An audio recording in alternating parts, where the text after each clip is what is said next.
하나님 말씀은 사도행전 21장 1절에서 6절까지의 말씀입니다. 사도행전 21장 1절에서 6절까지입니다. 사도행전 21장 1절에서 6절, 우리 같이 함께 1절부터 6절까지 함께 합독하겠습니다.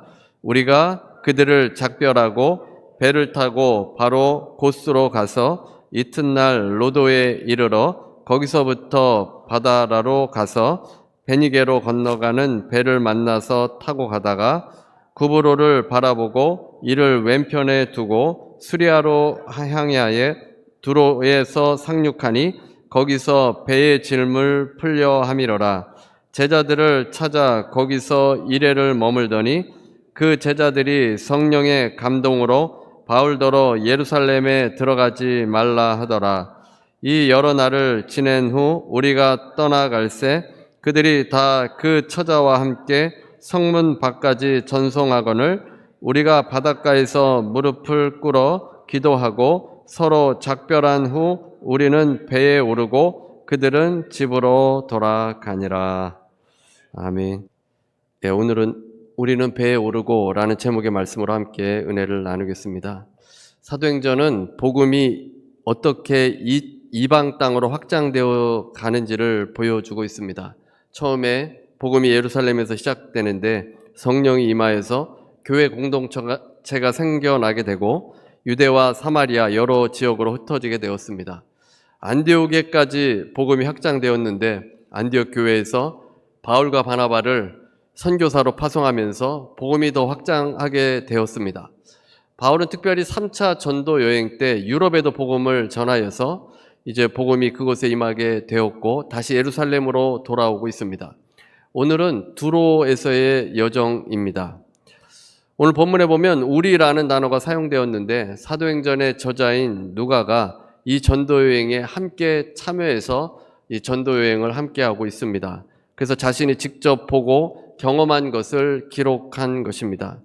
누군가에게 전해 들은 그 내용이 아니라 실제로 바울과 동행하면서 배를 타고 이 경험을 한 것을 기록했습니다. 바울은 밀레도에서 에베소의 장로들을 만나서 눈물로 호소했습니다. 무엇을 호소했습니까? 자신과 교회를 위해서 스스로 경계하도록 하였습니다. 교회에는 이리가 와서 그 양떼를 흩어놓을 것이기 때문입니다. 또한 바울과 작별 인사를 하고 있는 장로들 중에서도 성도들을 이끌어서 자기를 따르게 하려고 진리를 왜곡하는 사람들이 있을 거라고 했습니다.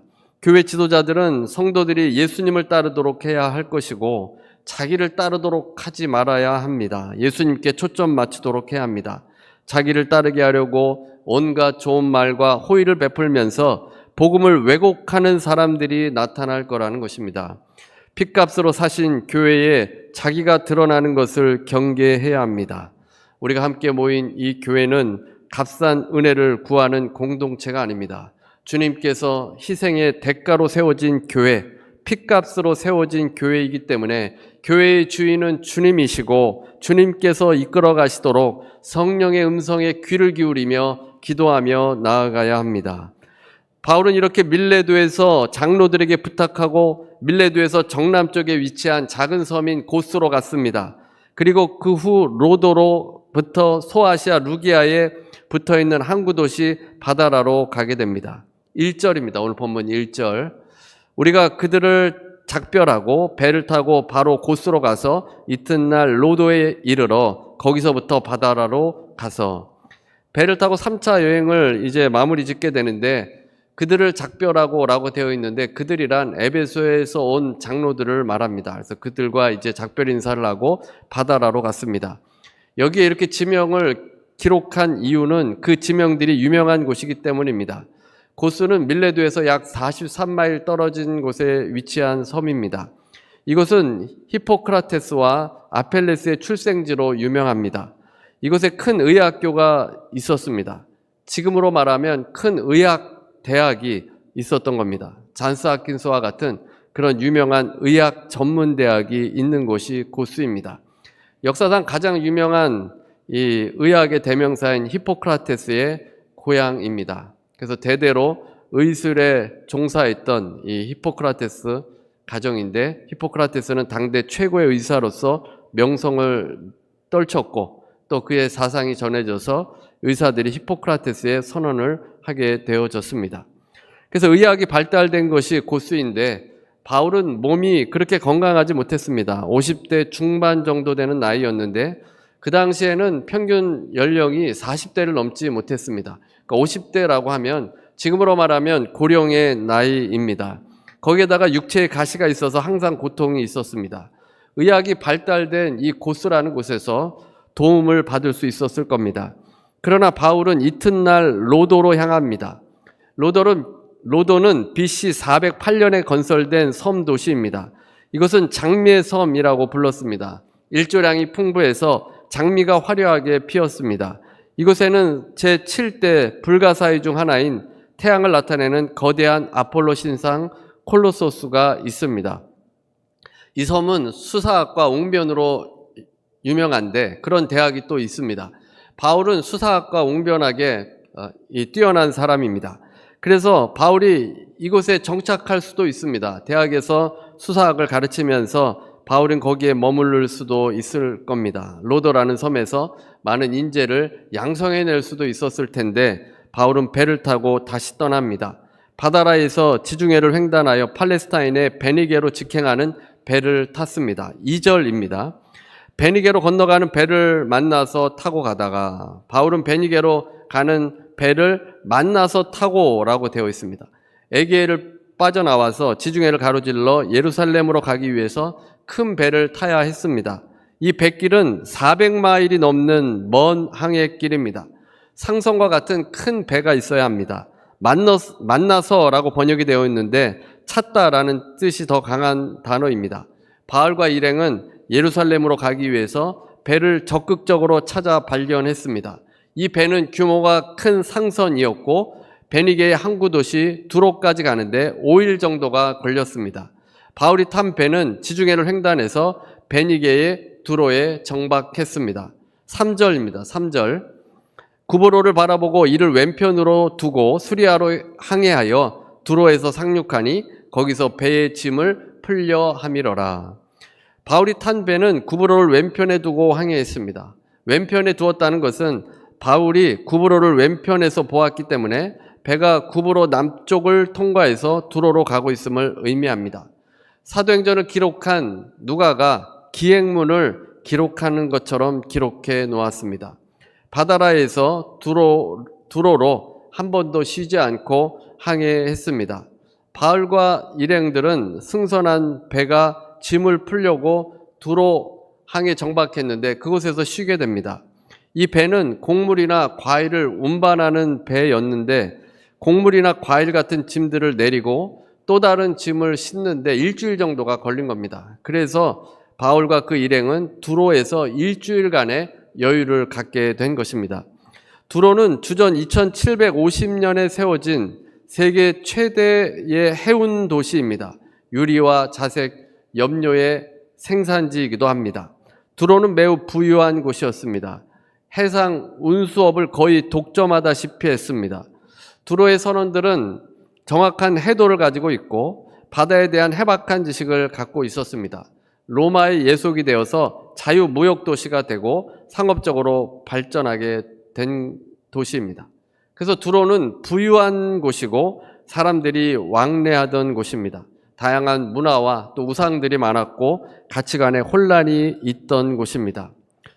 바울이 이제 거의 인생의 마지막인데 여기에서 노년을 보내도 되지 않겠습니까? 좀 넉넉하고 부유한 곳에서 사람들이 많이 왕래하기 때문에 그들에게 좀 복음을 전해주고 가르치면 좋을 것입니다. 거기다가 이제 바울이 두로에서 예수님을 믿는 제자들을 찾게 됩니다. 4절 말씀입니다. 제자들을 찾아 거기서 이래를 머물더니 그 제자들이 성령의 감동으로 바울더러 예루살렘에 들어가지 말라 하더라. 두로에도 예수님을 믿는 제자들이 있었습니다. 아마도 예루살렘에 교회에 핍박이 왔을 때 그 예루살렘 교회가 다 흩어졌는데 디아스포라 유대인처럼 이제 다 흩어지게 되었는데 그때 아마 여기 두로까지 왔던 것 같습니다. 두로에는 아직 많은 숫자는 아니지만 제자들이 있었고 제자들이 있었다는 것은 교회가 있었다는 것입니다. 부유한 도시이기 때문에 바울이 원하면 얼마든지 그곳에서 이 제자들과 함께 복음을 증거하며 말씀을 가르칠 수 있었습니다. 그리고 그 제자들 중에는 예언의 은사를 가진 사람들이 있었는데 바울에게 예루살렘에 들어가지 말라고 했습니다. 예루살렘에 환란이 기다리고 있다는 것을 바울이 20장에서 이미 알고 있습니다. 그런데 두로의 제자들이 환란이 기다린다 이 정도로만 얘기한 것이 아니라 예언의 은사를 받았기 때문에 성령의 감동으로 예루살렘에 들어가지 말라고 했습니다. 원어로 보게 되면 이 제자들이 여러 번 반복해서 바울에게 예루살렘에 가지 말라고 한 것입니다. 바울은 이미 예루살렘에 가면 환란이 기다린 것을 알고 있었고 두로에서 제자들이 직접적으로 말을 해도 이미 바울이 결정을 했기 때문에 그 결정을 흔들리지 않을 것입니다. 그럼에도 불구하고 이 두로라는 곳이 정말 바울에게는 주저앉고 싶을 만한 그런 좋은 곳이었을 겁니다. 제자들과 함께 너무 좋은 사람들과 함께 그것에서 말씀을 가르치는 방법도 또 하나님의 나라의 유익이 되지 않겠습니까? 그러나 바울은 마음을 바꾸지 않습니다. 두로에서 떠나기를 주저하지 않습니다. 바울은 다시 배를 타기로 했습니다. 그래서 일주일 후에 배를 타게 됩니다. 5절입니다. 이 여러 날을 지낸 후 우리가 떠나갈새 그들이 다 그 처자와 함께 성문 밖까지 전송하거늘 우리가 바닷가에서 무릎을 꿇어 기도하고. 바울은 여기서 만난 제자들과 이제 헤어지게 되는데 이 제자들은 오랫동안 알던 사람이 아니라 일주일 동안 알게 된 사람들입니다. 에베소의 장로들은 3년 동안 밤낮 말씀을 가르치고 같이 생활하면서 정말 정도 많이 들었던 그런 동지들이었는데 이 두로에서 만난 사람들은 일주일 정도만 있었던 사람들입니다. 그런데 바울이 떠나갈 때 와이프와 아이들까지 다 나와서 배웅을 했습니다. 성문 밖이라고 했는데 두로는 그 당시 견고한 성으로 둘러져 있었습니다. 성문 밖은 도시를 떠나서 멀리 한국까지 나왔는데 그 당시에 사람들을 배웅하는 그런 일반적인 경우가 아니었습니다. 이례적인 경우였고 멀리까지 바울을 나와서 배웅을 한 것입니다. 배를 타는 곳은 도시 외곽 모래사장을 가리키는데 꽤나 먼 거리였다는 것입니다. 두로의 교인들이 자신들만 나온 것도 아니고 와이프와 아이들까지 다 와서 이 바울을 전송한 것입니다. 성경이 왜 이렇게 이 부분을 자세히 기록을 해 놓았겠습니까? 두로의 성도들이 사랑이 많고 바울을 사랑했고 바울의 말씀에 가르침에 감사하는 뜻에서 마지막 자리까지 이렇게 오게 된 것입니다. 바울도 사람인데 그냥 주저앉고 싶지 않겠습니까? 바닷가에 무릎을 꿇고 기도했습니다. 기도한 후에 바울 일행은 배에 오르게 됩니다. 6절입니다. 6절. 서로 작별한 후 우리는 배에 오르고 그들은 집으로 돌아가니라. 바울이 기도하고 이제 두로의 성도들과 작별하고 배에 올랐습니다. 두로의 성도들은 집으로 돌아가 버렸습니다. 바울의 전도 여행은 자신의 이익이나 자기를 위한 전도 여행이 아닙니다.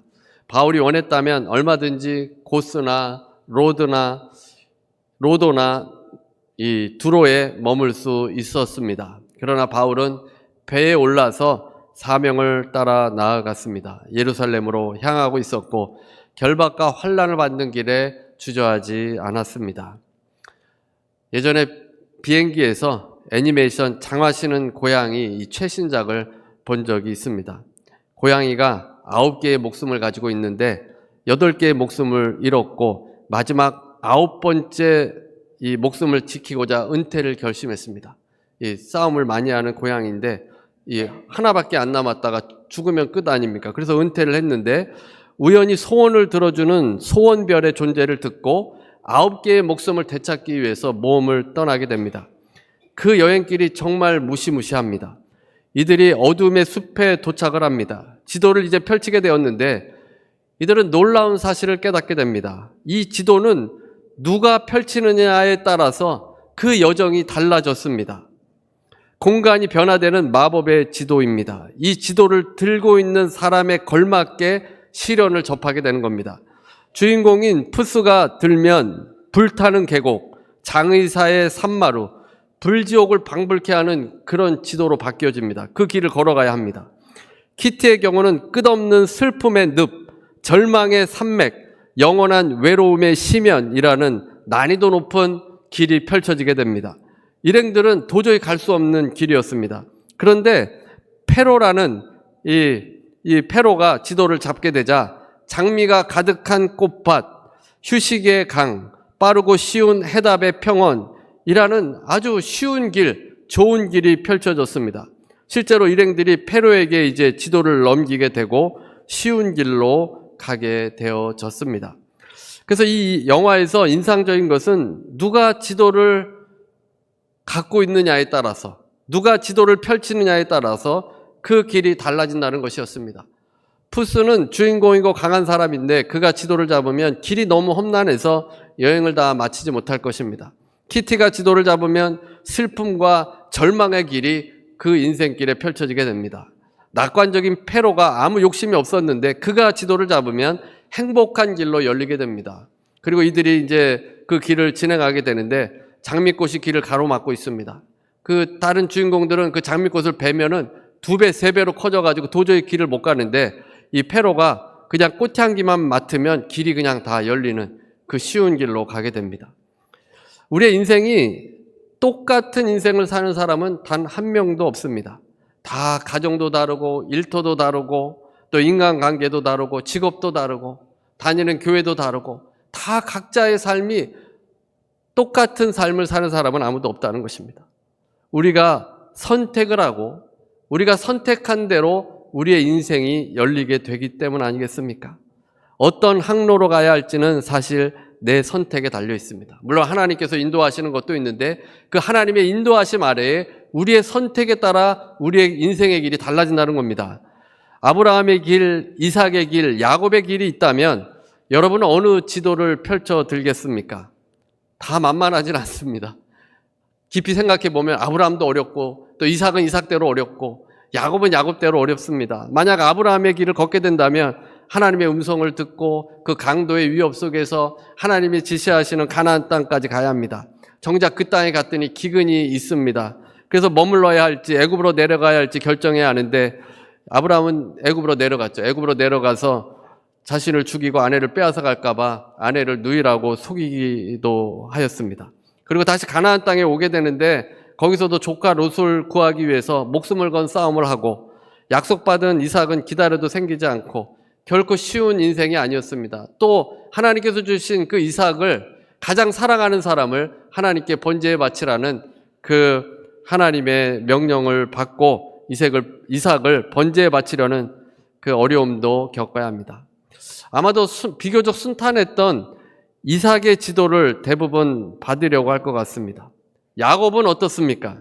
그야말로 고생과 슬픔뿐입니다.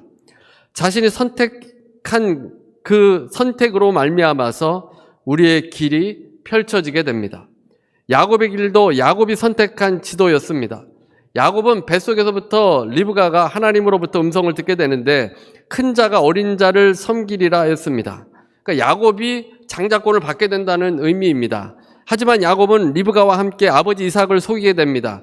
그 일로 인해서 야곱의 인생 지도는 험악하게 바뀌어 버렸습니다. 자신보다 더 악랄한 삼촌 라반을 만나게 되고 야곱의 인생은 이제 가시덤불로 쌓인 길을 걸어가야만 했습니다. 야곱은 라헬을 사랑했지만 라반이 야곱을 속이고 레아를 결혼하게 해서 7년을 더 일하게 되었습니다. 야곱은 두 아내를 두게 되었는데 레아와 라헬이 서로 경쟁하며 아이를 낳고자 했습니다. 자신들의 종도 아이를 낳게 해서 야곱에게는 4명의 아내가 있게 된 겁니다. 자식들과 집안은 엉망진창입니다. 갈등과 싸움과 시기가 질투가 있는 가정이 되었습니다. 온갖 인간적인 생각과 수단과 방법으로 서로를 고통스럽게 했습니다. 두 여인은 질투로 인해서 자식을 많이 낳고자 했습니다. 야곱의 가정에 깊은 불화를 가져왔습니다. 라헬은 그 아들의 이름을 어떻게 지었냐면 여종 비라를 얻은 그 아들의 이름을 억울함을 풀었다라고 이름을 지었습니다. 얼마나 억울하면 억울함을 풀었다라고 자식의 이름을 짓겠습니까? 또 그 다음 아들은 경쟁에서 이겼다라고 지었습니다. 언니와의 경쟁에서 이겼다는 겁니다. 그러니까 이 가정이 좀 편안할 날이 없이 이 두 여자가 싸우고 또 그 종들도 또 싸우지 않겠습니까? 그래서 억울하고 경쟁이 있는 참으로 이 집안이 바람잘 날이 없는 그런 집안이었습니다. 야곱이 얼마나 괴로웠겠습니까? 야곱은 인생이 어려워지게 된 것이 바로 그의 선택 때문이었습니다.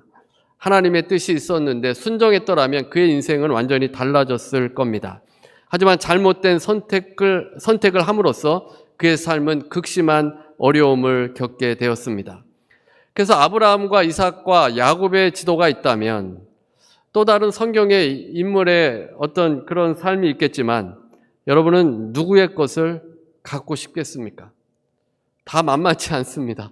그 선택하기는 만만치 않은데, 근데 우리가 영향력을 생각해 본다면 단순히 어떤 그 이삭과 같이 편안한 삶만을 우리는 취하지 않게 되어질 것입니다. 영향력으로 본다면 야곱을 택해야 할 것입니다. 야곱의 아들들은 12지파를 이루고 이스라엘이 국호를 정할 때 야곱의 바뀐 이름 이스라엘로 짓게 되었습니다. 야곱은 노년에도 영적으로 깨어서 하나님의 뜻을 분별하며 선자에게 기도를 할 때 올바로 기도하게 됩니다. 그래서 영향력을 생각한다면 우리가 어떤 인생을 살아야 하는지, 어떤 선택을 해야 하는지 선택하는 데 도움을 주게 됩니다.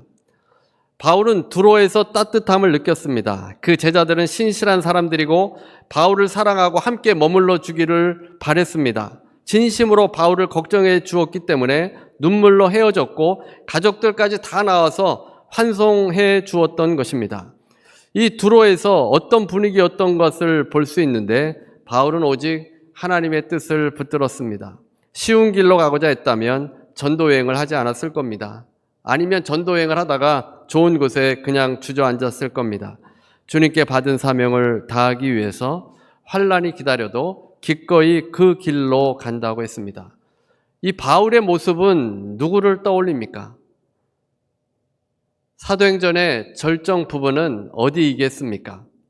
사도행전을 우리가 지금 강해 설교로 함께 여러분과 은혜를 나누고 있는데 우리의 마음을 가슴 아프게 하고 정말 눈물이 나오게 하는 그런 부분이 어디이겠습니까?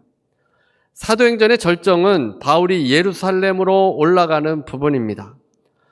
누가복음의 절정은 예수님께서 예루살렘에 올라가는 부분입니다. 주님의 순환은 예루살렘에 올라감으로부터 시작됩니다. 잘 아시는 것처럼 누가복음의 저자는 누가이고 사도행전의 저자도 누가입니다. 그래서 누가행전이라고 부릅니다. 누가복음을 기록하면서 누가복음의 절정이 예수께서 예루살렘에 올라가셔서 고난을 받으시고 십자가를 지시는 것으로 묘사했습니다. 사도행전에서는 사도 바울이 얼마든지 다른 곳에서 편안하게 노후를 보낼 수 있음에도 불구하고 그가 배에 오르면서 예루살렘으로 향하는 것이 절정인 것입니다. 그러면 한번 좀 어려운 질문을 드려보겠습니다. 그냥 아멘 하지 마시고 좀 생각을 해보십시오. 톰 라이트라는 신학자의 질문인데 바울의 고난이 예수님의 고난과 유사하게 묘사되는 것입니까? 예수님께서 이 땅에 복음을 전하기 위해서 고난받으신 것처럼 각 세대도 각각 하나님 나라의 사역도 똑같이 고난을 받아야 하는 것입니까? 예수님께서 겪으신 대로 우리도 또 반드시 똑같이 그런 고난을 받아야 하느냐라는 질문입니다. 질문이 이해가 안 되시면 그냥 패스해도 됩니다. 어쨌든 톰 라이트는 부분적으로는 그렇지만 정답은 아니다라고 했습니다. 저도 그 말에 동의합니다. 우리 모두가 똑같은 고난을 겪지는 않습니다. 십자가의 고난을 우리가 받는 것은 맞지만 다른 형태로 우리가 받게 되고 반복되는 패턴이 아니라는 것입니다. 역사는 순환되지 않고 일직선으로 나아가고 있습니다. 이제는 새로운 형태와 방향으로 나아가고 있습니다. 고난도 형태가 달라지고 있고 새롭게 우리에게 다가오면서 하나님의 역사는 놀랍도록 펼쳐지게 되어집니다.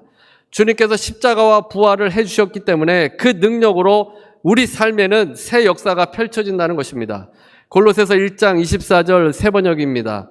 이제 나는 여러분을 위하여 고난을 받는 것을 기쁘게 여기고 있으며 그리스도의 남은 고난을 그분의 몸 곧 교회를 위하여 내 육신으로 채워가고 있습니다. 그리스도의 남은 고난을 우리가 채우도록 부름을 받았는데 이미 우리의 대적은 패하였습니다. 사도들이 겪었던 고통은 이제 더 큰 승리를 위한 발판이 되어져 가고 있습니다. 이 말은 바울이 예루살렘에 죽으러 가는 것이 아닙니다. 대적들에게 죽으러 예루살렘에 가서 로마에 가서 이제 죽는 것이 아니라 바울이 예루살렘으로 가는 것은 복음이 더 확산되도록 가는 것입니다. 단순히 그 과정을 통과하는 것이 아니라 패턴이 반복되는 것이 아니라 하나님의 새 역사를 이루기 위해서 바울은 예루살렘으로 가고 로마로 가게 되어집니다. 야곱이 참 고달픈 생을 살지 않았습니까? 4명의 여자들로 인해서 서로 질투하고 시기하면서 야곱은 아무것도 하지 못하는 무력한 야곱을 보게 됩니다. 자신의 잘못된 실수로 복받은 존재인데 왜 이렇게 살아야 하는지 아마도 그는 끊임없이 질문을 던졌을 것입니다. 갈등과 싸움이 계속됩니다. 그런데 이렇게 복잡하고 다툼이 있는 야곱의 가정을 통해서 자식들이 많이 생겨나게 되고 그 자식들이 이스라엘의 12지파가 되어집니다. 인간의 갈등을 하나님께서는 사용하셔서 새 역사를 이루시는 분이신 것입니다. 여러분은 어떤 인생을 살아오셨습니까? 여러분의 선택으로 지금 여러분의 삶을 살고 있는 것입니다. 어떤 때는 고난의 길을, 가시밭길을 걸을 때도 있었을 것입니다. 하지만 우리의 고난은 단순히 고난을 겪다가 죽는 그런 인생이 아닌 것입니다. 우리에게는 새로운 패턴의 삶이 주어져 있습니다. 하나님께서 우리를 사용하셔서 새 역사를 이루신다는 것입니다. 여러분의 고난이 무의미한 고난이 아니라 그 고난을 통해서 또 다른 생명의 역사들이 일어나게 된다는 것입니다. 시편 92편에 의인에 대해서 말씀을 주고 있는데 의인은 종려나무같이 번성하고 레바논의 백향목같이 성장한다고 했습니다. 이 시편 92편 14절 15절입니다. 그는 늙어도 여전히 결실하며 진액이 풍족하고 빛이 청정하니 여호와의 정직하심과 나의 바위 되심과 그에게는 불의가 없음이 선포되리로다. 주께서 우리의 인생의 지도를 우리가 걸어갈 때 나이가 들어도 여전히 결실을 맺도록 해주신다는 것입니다. 진액이 풍족하고 빛이 청정하게 해주셔서 하나님을 선포하게 되는 그 새 역사를 이루어 주신다는 겁니다. 그래서 우리가 나이가 들고 영향력이 줄어드는 것 같지만 우리가 주님의 은혜 가운데 있으면 여전히 우리를 사용하셔서 복음의 새 역사를 이루어 주신다는 겁니다. 우리의 인생길이 어떠하든지 간에 주님의 집에 심겨져 있으면 그 뜰 안에 번성하게 되어집니다. 우리가 이 세상을 떠날 때까지 하나님께서 우리를 도구로 사용하셔서 놀라운 일을 이루어 주시는 것입니다. 오늘도 바울과 같이 내게 주어진 길로 묵묵히 배에 오르시는 여러분 모두가 되시기를 주님의 이름으로 축원합니다. 우리 같이 함께 찬송가 229장 찬송 부르시고 우리 성찬을 하도록 하겠습니다. 이 시간에 문제를 가신 분은 가슴에 손을 얹어주시기 바랍니다. 아픈 곳이 있으신 분은 아픈 곳에 손을 얹어주시기 바랍니다. 제가 기도하겠습니다. 은혜로우신 하나님, 우리의 인생이 아버지 각자 다 다른 인생을 살아왔습니다. 하나님, 우리의 잘못된 선택으로 인해서 어려움을 당한 적도 있고 아버지 많은 괴로움 속에 아버지 가시밭과 같은 길을 걸은 적도 있습니다. 하나님, 그럼에도 불구하고 하나님께서 우리를 통해서 구속사를 써 내려가시는 줄로 믿습니다. 하나님 아버지, 우리가 나이가 들어도 하나님께서 여전히 결실하게 하시며 진액이 풍족하고 빛이 청정하게 하나님께서 해주셔서 그리스도를 증거하는 삶으로 인도하여 주실 줄로 믿습니다. 아버지, 믿음으로 살게 하여 주시고 아버지, 사도 바울과 같이 아버지 온전한 선택을 할 수 있게 하시고 아버지, 그 선택을 통해서 풍성한 주님의 은혜를 경험하고 또 그 은혜를 나눌 수 있는, 증거할 수 있는 귀한 주의 백성들 될 수 있도록 인도하여 주시옵소서.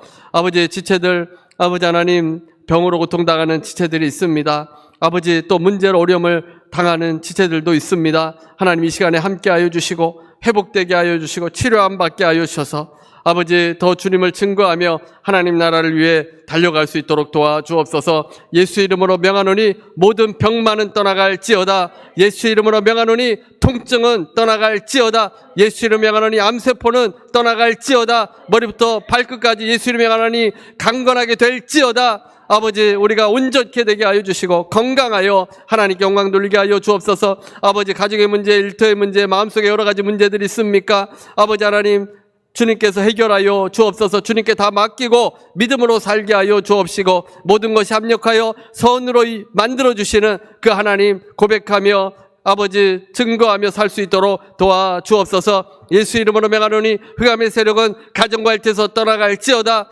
마음과 생각에서 예수 이름으로 명하노니 떠나갈지어다. 아버지 우리를 도우시고 인도하셔서 주님께 온전히 쓰임받는 인생 다 될 수 있도록 도와주옵소서.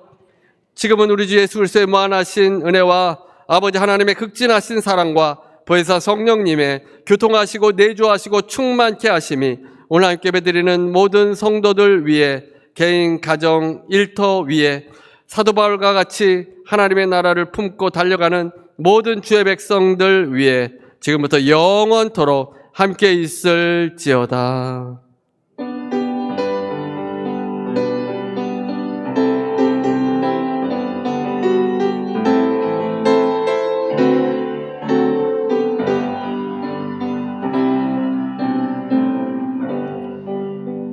하나님께 감사의 박수 드리시겠습니다.